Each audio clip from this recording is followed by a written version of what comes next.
우리의 삶 가운데 이런 하나님의 은혜가 늘 넘쳐나는 저와 여러분들이 되었으면 합니다.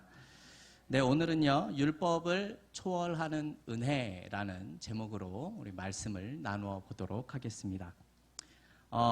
오늘 우리가 보는 이 요한복음 이 8장의 이 사건은요, 5장에 나와 있는 이 38년 된 이 병자를 고친 이후부터 바리새인들과 계속해서 다툼이 생기는 모습이 나타납니다.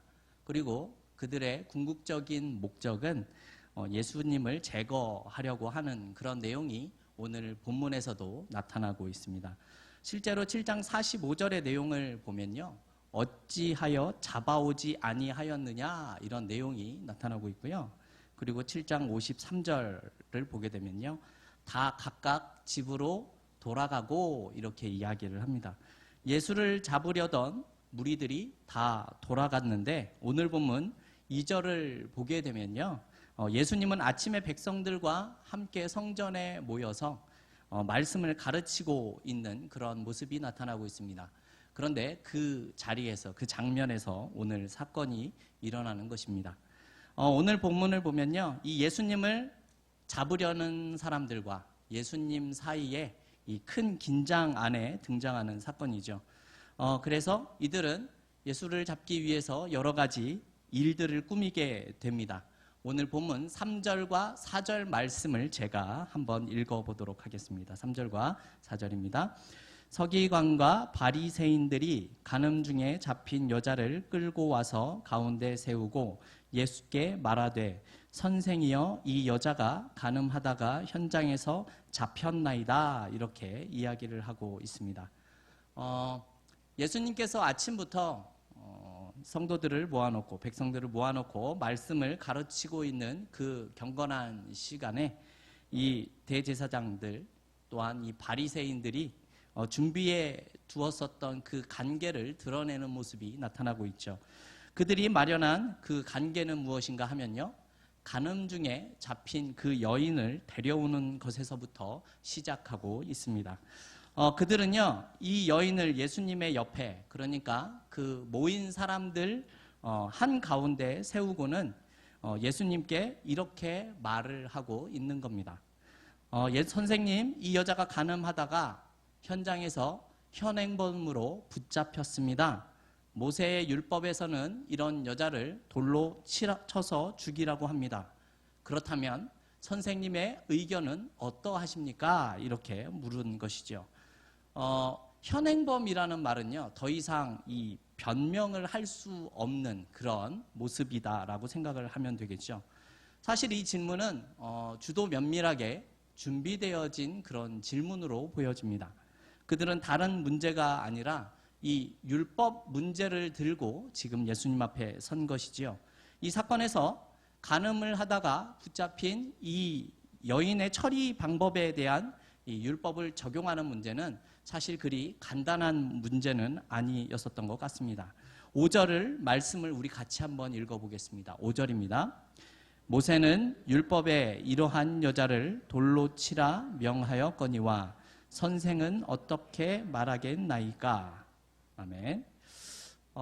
율법에서는요, 간음을 하다 잡히면 돌로 쳐서 죽이라고 했다라고 이렇게 말을 하고 있습니다. 그것이 모세의 가르침이었었고요, 이 당시에 유대인들이 믿고 있었던 하나님의 말씀이었습니다. 그런데 아시다시피 이 당시에 이스라엘의 모습은 이 독립적인 국가의 모습이 아니라 이 로마의 식민지 상태에 있는 그러한 모습이었습니다. 그래서 유대인들에게는 자신의 마음대로 사형을 집행할 수 있는 그런 권한이 없었습니다. 로마가 법으로 그것을 금지하고 있었기 때문에 그렇죠. 예수님이 이런 상황에서 그런 질문을 받으셨던 겁니다. 만약에 예수님께서 그 여인을 죽이라고 그렇게 말씀을 하신다면 모세의 율법을 지키는 것이 됩니다. 하지만 로마의 법에는 정면으로 도전을 하는 것과 같은 그런 모습이 되는 거죠. 뿐만 아니죠, 그동안 예수님께서는 사랑을 말씀하시고 용서를 말씀하셨는데 모세의 율법대로 돌로 쳐서 죽이라라고 말씀하시는 것은 예수님의 가르침과는 정반대의 모습을 보여주는 모습입니다. 그러면 그 반대의 경우는 어떻습니까? 만약에 예수님께서 이 여인을 놓아주라라고 하면 그것은 이 로마 법에는 로마법을 존중한 모습은 되겠지만 이 모세의 율법을 위반하게 되는 그런 모습이 되게 됩니다. 그렇게 되면 예수님께서는 그동안 하나님의 말씀을 가르쳤었던 그 권위를 잃게 되시고 더 이상 사람들 앞에서 정당한 모습으로 가르칠 수 있는 그러한 모습이 사라지게 되는 것입니다. 이러한 질문을 던진 이 서기관들, 바리새인들은 아마도 의기양양하게 예수님 앞에 서 있었을 것입니다. 그리고 주변의 사람들은 이러한 상황에 대해서 점점 더 웅성거리는 그런 모습이 들리기 시작했겠죠. 이런 모습 속에서 예수님은 전혀 뜻밖의 행동을 우리에게 보여주고 계십니다. 우리 6절 말씀도 같이 한번 읽어보겠습니다. 6절입니다. 저희가 이렇게 말함은 고소할 조건을 얻고자 하여 예수를 시험함이러라. 예수께서 몸을 굽히사 손가락으로 땅에 쓰시니. 네, 이렇게 말씀하고 있죠. 방금 읽어본 말씀에 예수를 시험함이러라 이런 말씀이 나옵니다. 여기서도 알 수 있는 것은 이 바리새인과 서기관들의 모습은 예수님을 시험하기 위해서 지금 이와 같은 일을 행하고 있다라는 것을 우리가 알 수 있습니다. 그런데 이번 사건을 생각을 해보면 사실 이상한 점이 하나가 있죠. 그것이 무엇인가 하면요, 이 가늠한 여인이 현장에서 간음을 하다가 붙들렸다라고 얘기를 하고 있는데요. 지금 현장에 있는 사람은 간음한 여인 한 사람만 나와 있다라는 점입니다. 이 여인이 간음을 했다라는 것은 상대편에 남자가 있었다라는 사실을 우리가 알 수 있죠. 그런데 그 남자는 전혀 등장하지 않고 이 여인만 끌려와 있는 상황입니다. 이 여인을 끌고 온 것이 이 서기관과 바리새인들인 것을 우리가 생각을 해보면 이것이 우연한 일로 우발적으로 벌어진 일이 아니라 6절 말씀처럼 고소할 조건을 얻고자 예수님을 계획적으로 시험하기 위해서 꾸민 일이다라고 생각해 볼 수 있다라는 겁니다. 이런 난감한 상황이 되었는데 지금 예수님의 모습은 어떠합니까?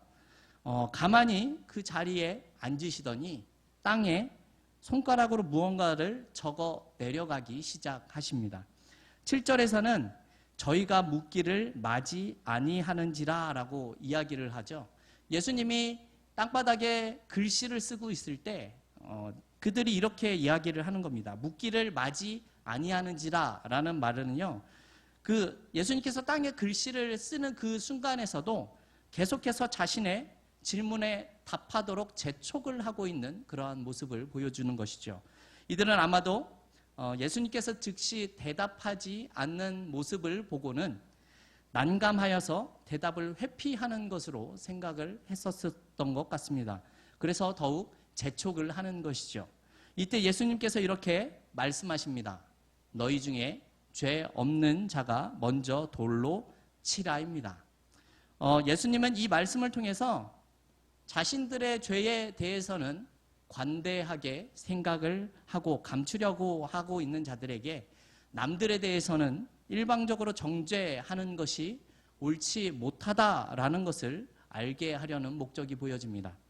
사실 죄가 없는 사람은 하나도 없기 때문에 당시뿐만이 아니라 지금 이 자리에 서 있는 저와 여러분들도 이 여인을 정죄할 수 있는 그런 사람은 없을 것입니다. 그리고 예수님이 이 땅에 쓰신 글씨의 내용에 대해서는 사실은 성경에서는 전혀 언급하고 있지를 않습니다. 그래서 무슨 내용인지는 확실히 알지 못합니다. 하지만 이 아르메니아어로 된 이 신약 성경을 보게 되면요, 이 구절을 표현하기를 이 여인을 고소한 사람들의 지은 그 죄에 대한 글을 쓰시고 읽었다라는 표현이 있다고 합니다. 물론 정확한 내용은 아니지만 이러한 가능성이 있다라는 사실을 우리가 생각해 볼 수 있습니다. 예를 들면 이러한 내용인 거죠. 서창호가 어느 집에 들어가서 물건을 훔쳤다, 뭐 이런 내용이죠. 그리고 누구누구는 몰래 도선사에 가서 불공을 들이고 있었다, 뭐 이런 내용들일 수 있을 것 같습니다. 그래서 그 자리에 있었던 사람들이 그 죄에 대해서 예수님이 쓰고 나니 자신의 죄에 대한 내용을 알고는 이 서기관과 바리새인들이 하나씩 자리를 떠났다라는 것입니다. 그래서 죄 없는 자가 돌로 치라라는 이런 말씀을 하시자 모두 다 도망가 버리는 그러한 상황이 되어집니다. 이 말씀을 보면서 예수님은 역시나 굉장한 난제를 재치 있게 풀어내셔서 우리가 이런 생각을 할 수도 있을 것 같기는 합니다. 하지만 이것이 그렇게 생각할 만한 내용은 아닌 것 같습니다. 이 사건을 보게 되면 사실은 우리들의 신앙의 매우 특징적인 부분을 잘 나타내고 있기 때문에 그렇습니다. 오늘 본문의 가장 핵심적인 내용이 무엇일까요?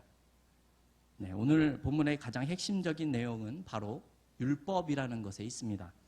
가늠한 여인도 율법을 범했기 때문에 지금 이 자리에 잡혀와 있고 바리새인과 서기관이 예수님을 고소하기 위해서 근거로 삼았었던 것이 바로 율법이기 때문입니다.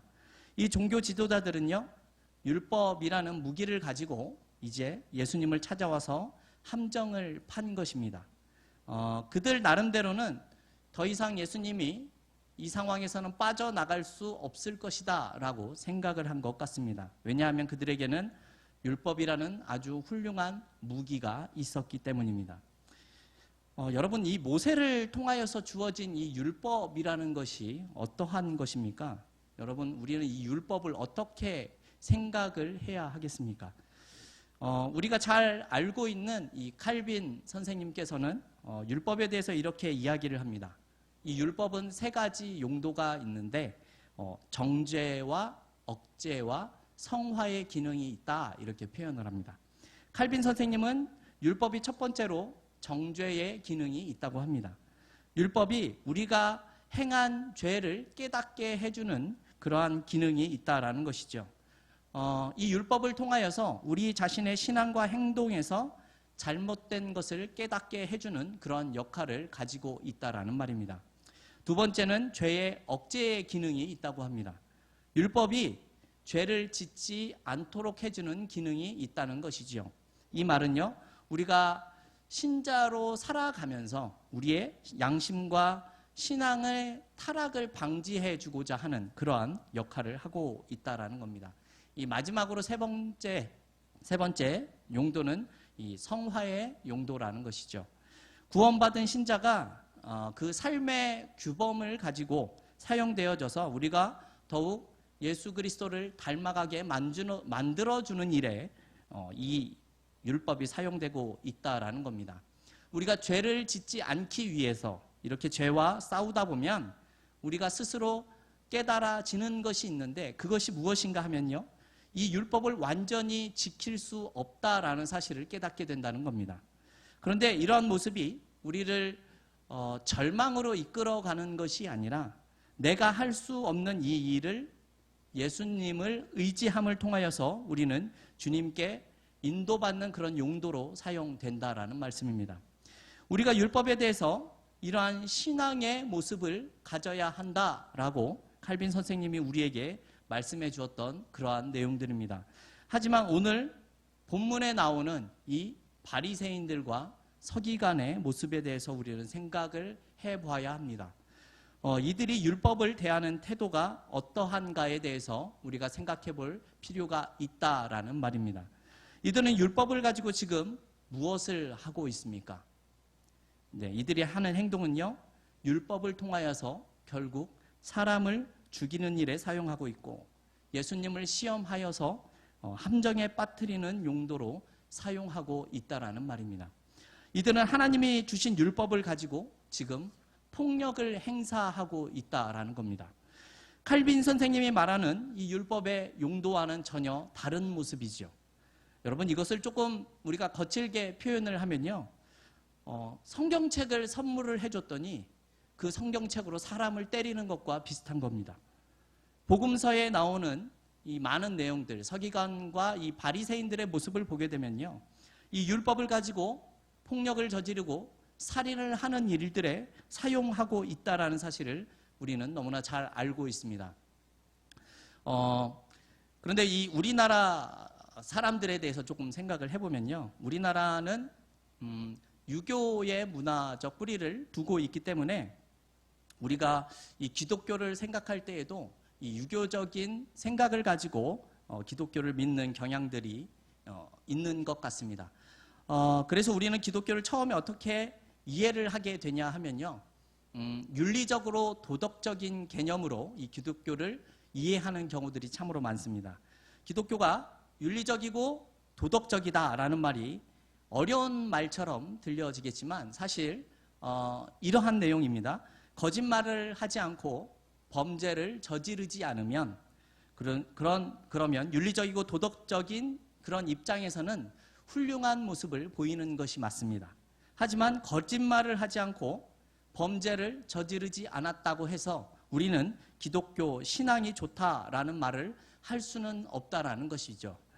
사람들을 대할 때에 우리가 교만한 모습을 보이지 않고 매너 있는 그런 모습을 보인다고 해서 우리가 신앙의 모범이 된다라고 말을 하지는 않는다는 것입니다. 물론 도덕적이고 윤리적으로 보면 아주 괜찮은 사람일 수는 있습니다.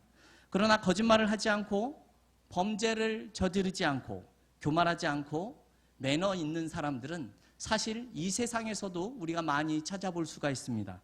그러한 모습이 있다고 기독교 신앙의 모범이 되고 신앙이 좋은 사람의 기준이 될 수는 없다라는 것이죠.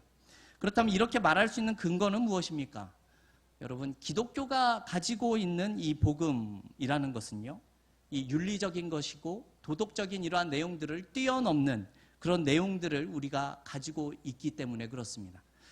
우리는 이러한 사고방식을 가지고 예수를 믿고 있기 때문에, 그리고 복음을 알았기 때문에 흔히 행하는 모습이 무엇인가 하면요, 바로 우리가 서기관과 바리새인들과 같은 모습을 보일 때가 사실 참으로 많이 있는 것 같습니다.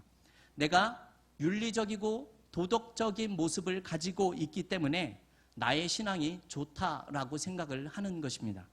큰 죄를 지은 일이 없기 때문에 그렇다라는 것이죠. 그리고 그와 반대되는 모습도 우리는 자주 보여줍니다. 내가 크게 잘못한 것이 없고 윤리적으로도 도덕적으로도 우리가 훌륭한 모습을 보여주고 있기 때문에 내가 누군가에게 무엇을 잘했는지 잘못했는지를 판단하는 모습이 많이 있다라는 겁니다. 오늘 나오는 이 바리새인과 서기관들처럼 율법을 들이대는 것입니다. 그리고 잘했는지 잘못했는지를 판단하게 되는데 사실 우리의 모습은 잘한 내용은 별로 찾아볼 수가 없고 잘못하여 처벌을 내리는 일에 우리는 아주 당당하게 이야기를 하는 경우들이 많다라는 것이죠. 성도 여러분, 지금 이 가늠한 여인의 상태, 이 상황이 어떠한 상황으로 보여지십니까? 이 여인의 입장이 어떠하겠습니까? 여러분, 이렇게 한번 생각을 해보도록 하겠습니다. 만약에 여러분들이 오늘 본문에 나온 여인처럼 간음을 하다가 오늘 여인처럼 붙들려서 이 자리에 끌려왔다라고 한번 생각을 해 보십시오. 지금 이 자리 본당 중앙에 여러분들이 이 여인처럼 서 있다라고 한번 생각을 해 보십시오. 그리고 이 본당에 있는 모든 사람들은 이 여인을 죽이기 위해서 한 손에는 돌을 들고 있는 상황입니다. 여러분, 이 여인의 기분은 얼마나 비참하겠습니까? 그리고 돌을 들고 있는 사람은 이 여인을 죽이는 일에 동참을 하게 되지만 사실 그들에게는 죄책감 같은 것은 없습니다. 왜냐하면 율법에 나온 대로 정의를 행하는 일이기 때문에 사람을 죽이는 일이지만 죄책감을 갖지 않아도 되기 때문에 그렇습니다. 여러분, 적나라하다라는 말이 있죠. 이 말의 사전적인 의미를 살펴보면요, 몸에 아무것도 입지 않고 발가 벗겨져 있다라는 뜻이고요. 두 번째로는 있는 그대로 숨김없이 다 드러냈다라는 뜻을 가지고 있습니다. 지금 바리새인과 서기관이 율법을 가지고 이 여인의 죄를 적나라하게 드러내고 있는 상황이라는 겁니다. 숨김이 없이 발가 벗겨진 상황과 같은 모습이 되었습니다. 그런데 여러분, 은혜라는 것은 어떤 것인 줄 아십니까? 이렇게 발가 벗겨진 이 여인의 죄를 덮어주는 것입니다. 여러분, 에덴 동산에서 선악과를 먹고 범죄하여서 부끄러움을 알게 된 이 아담과 하와에게 하나님이 어떻게 하셨습니까? 어떤 동물을 희생시켜 그 가죽으로 가죽 옷을 입혀주심으로 그들의 부끄러움을 가려주셨습니다. 여러분, 이것이 은혜입니다. 현장에서 잡힌 이 여인에게 바리새인과 서기관들은 지금 이 여인을 죽이자고 하는 겁니다. 하지만 예수님이 하시는 말씀이 무엇입니까? 그래도 나는 너를 구원할 수 있다라는 겁니다. 여러분, 이것이 은혜입니다. 은혜는 넉넉한 것입니다. 너희는 내가 준 율법으로 폭력과 살인을 저지르는데 그런 비극을 만들었지만 그럼에도 불구하고 나는 너희를 구원할 수 있다라는 겁니다. 적나라하게 발가벗겨져서 여러분 죽어야 하는 우리의 인생을 영생으로 이끌어 주신다라는 것이, 이것이 바로 예수를 믿는다라는 것의 의미입니다. 이것이 은혜를 입었다라는 의미라는 것이죠. 바리새인과 서기관은요, 모세로부터 온 이 율법을 가지고 여인으로 하여금 돌에 맞아 죽어 마땅한 죄인임을 깨우쳐주는 역할을 하고 있습니다. 그런데 예수님으로부터 온 은혜는 여인으로 하여금 죄인임에도 불구하고 용서받고 구원받도록 생명의 길로 인도하고 있다라는 말입니다. 그렇다면 여러분, 오늘 우리는 이 바리새인의 입장에 서 있는지 아니면 예수님의 입장에 서 있는지를 생각해 볼 필요가 있습니다. 우리는 분명히 이 가늠한 여인과 같은 정죄를 받아야 하는 위치에 서 있지만 예수님께서 베풀어 주신 은혜로 이제는 구원을 얻어 하나님의 자녀들이 되었다라는 겁니다. 그런 우리가 아직도 나는 도덕적으로 훌륭하기 때문에 율법의 심판자로 서 있게 되어 있다면 그것은 은혜를 아는 자의 모습이 아니다라는 것입니다. 우리의 신앙이 좋아지는 것은 이 율법의 심판자를 넘어설 수 있는 넉넉한 은혜의 소유자의 자가 되는 것에 있는 것입니다. 우리 로마서 5장 21절 말씀을 같이 한번 읽어보겠습니다. 로마서 5장 21절입니다. 이는 죄가 사망 안에서 왕 노릇한 것 같이 은혜도 또한 의로 말미암아 왕 노릇하여 우리 주 예수 그리스도로 말미암아 영생에 이르게 하려 함이라. 아멘. 사망이 왕 노릇한 것 같이 은혜도 왕 노릇하였기 때문에 예수 그리스도 안에서 우리에게 영생이 주어졌다라는 말을 하고 있다라는 것이죠. 여러분, 이것이 은혜를 받은 자이기 때문에 이 받은 은혜를 우리가 이제는 나누는 자가 되어야 한다라는 겁니다. 우리는 은혜에 있어서 넉넉한 자가 되어야 합니다. 은혜를 받아 넉넉한 자가 된다라는 구체적인 의미는 무엇이겠습니까? 여러분, 우리는 받은 은혜로 사람을 살려내야 합니다. 여러분, 은혜는 받은 은혜로 사람을 세워가는 일에 사용되어야 합니다. 용서할 줄 아는 것이고 손해 볼 줄도 아는 것이 은혜를 받은 자의 모습이라는 겁니다. 여러분, 오늘 본문 10절 말씀을 제가 읽어보도록 하겠습니다. 10절입니다.